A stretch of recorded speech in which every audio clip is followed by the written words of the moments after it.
Saints 365 is a passion project to glorify God and honor His saints. This project is based upon the book, The Lives of the Saints by Father Alban Butler. August 25th. St. Louis, King. The mother of Louis told him she would rather see him die than commit a mortal sin, and he never forgot her words. King of France at the age of 12, he made the defense of God's honor the aim of his life. Before 2 years, he had crushed the Albigensian heretics and forced them by stringent penalties to respect the Catholic faith. Amidst the cares of government, he daily recited the divine office and heard 2 masses, and the most glorious churches in France are still monuments of his piety. When his courtiers remonstrated with Louis for his law that blasphemers should be branded on the lips, he replied, "I would willingly have my own lips branded to root out blasphemy for my kingdom."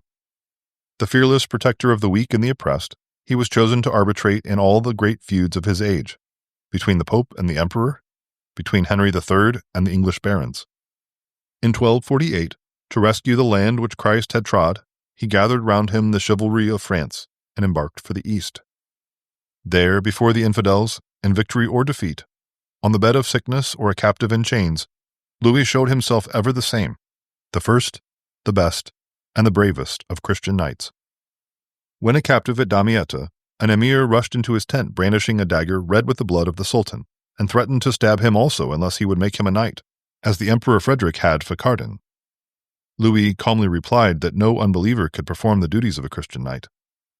In the same captivity he was offered his liberty on terms lawful in themselves, but enforced by an oath which implied a blasphemy, and though the infidels held their swords' points at his throat and threatened a massacre of the Christians, Louis inflexibly refused.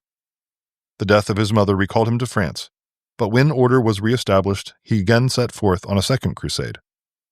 In August of 1270, his army landed at Tunis, and though victorious over the enemy, succumbed to a malignant fever. Louis was one of the victims.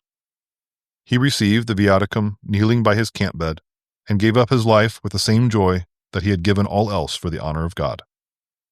Reflection.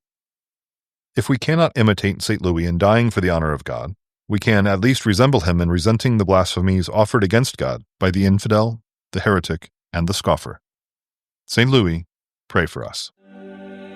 Saints 365 is narrated by Rob Roller, edited by Josh Bach, and produced by Our Local Parish Productions. Funding for this project is made possible by Catholic businesses.